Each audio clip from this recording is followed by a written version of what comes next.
Chapter 848. Yidhi struggled to turn his head to look at Kishir. Commander, what has happened outside?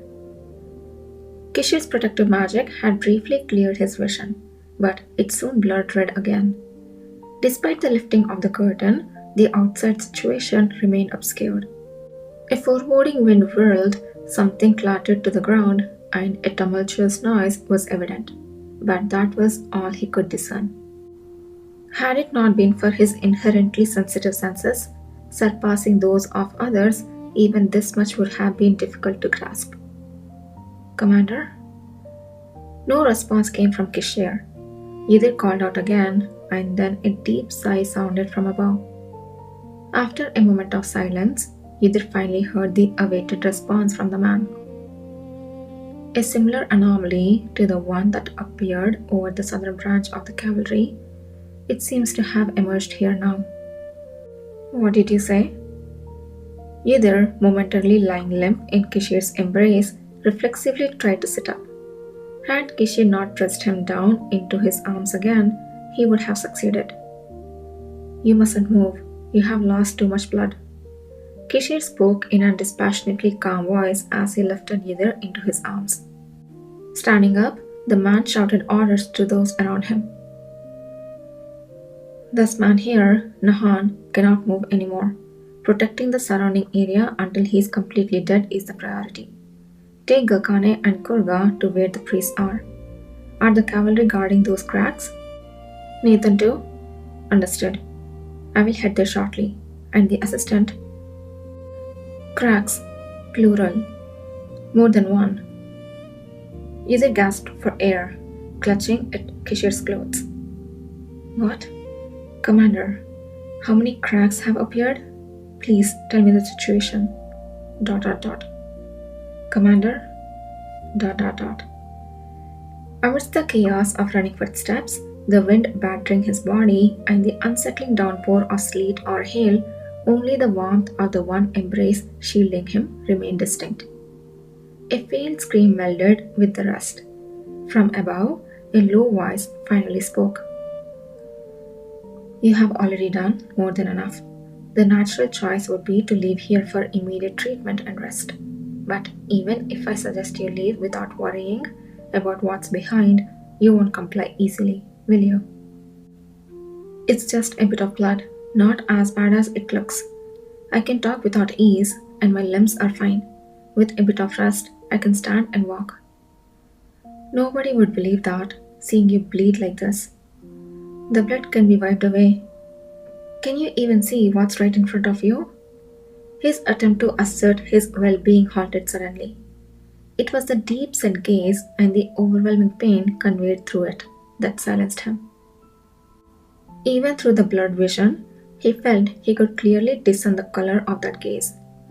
It was the same look Kishir had when he told Yidhi not to apologize for wanting to do his part. The same one from when he had said he would endure the pain himself. That is. Yidhi's voice faltered, but still he did not release his grip on Kishir's clothes as he spoke again. I'm not suggesting I exert more strength right now, but I cannot leave in such a situation. I have the most knowledge about these strange cracks. It would be absurd for me to leave now. So, just tell me the situation. That will be enough. ... A deeper sigh than before cascaded down upon him. Yidhi felt arms painfully tight embrace him. Yet, the moment Yidhi tensed, the grip relaxed. It's been a while since I have felt so powerless. Why would you say that, Commander? Please don't talk like that. Because it's true. After saying that, the man laughed. It was a faint and blurry laugh, but it lingered. As if that was the only way he knew how to express his sorrow. Shielding Yidhi from the hail and wind pouring down on them, the man stopped his long trembling laughter, then stood up straight, still holding him. I would like to knock you out and send you away, but as you said, it's not feasible for either of us to leave under the current circumstances. So, let's do what we can for now and assess the situation. Will that satisfy you? Thank you. Relief mixed into Yid's voice, prompting Kishir to laugh once more. That's much better to hear than an apology. So, you really are in a bearable condition. Didn't I tell you? It's just a bit of blood. Of course, most of his strength was drained. The power of Nahan still made his head reel. Yet, based on his experience, this was not a serious injury. I don't want to know Yid's experience. I mean, we already know, but I feel like that's just tip of the iceberg. If my power was needed urgently, that would be a problem. Wait here. Hey, are there any priests here who can use divine power? Kishir asked a passerby. The blurred figures of the members recognized either and gasped before responding with a strict tone. We do have some, but the current situation is. In summary, most priests with usable divine power had evacuated outside, and a few who remained were tied up with Duke Herney's side. They won't come even if we call them, understood? Kishir took off his ceremonial overcoat to cover Yidr and then carried him on his back. Stay still. I will have to use divine power as discreetly as possible. What? But what if there's a problem with your vessel, Commander? To balance it, I need to use it evenly anyway. Kishir curtly replied, adjusting Yidr on his back and swiftly covering his head with the overcoat. Soon, Yidr felt a warm current flowing from his hand supporting him. The power that spread slowly from his legs was not at all painful, meticulously caressing Yidr's body. It was a sensation akin to when Kishir's protective magic had been activated. Various stiff organs in his body gradually gained new warmth. Areas that were throbbing or numb slowly eased, regaining peace. Inside his eyes, an indescribable tickling sensation turned warm and relaxed. Enveloped in the overcoat, Kishir's scent was strong, and Yidr, with his face buried in the back he was carried on, exhaled deeply. ... Are you alright? As the flow of the power ceased, Kishir quietly inquired. Yidr slowly poked his head out from under Kishir's overcoat that had been draped over him. The hail and wind, completely blocked before, now roughly ruffled his hair. The first thing he saw beyond the back he was lying on was the nape of Kishir's neck, damp with sweat and his golden hair.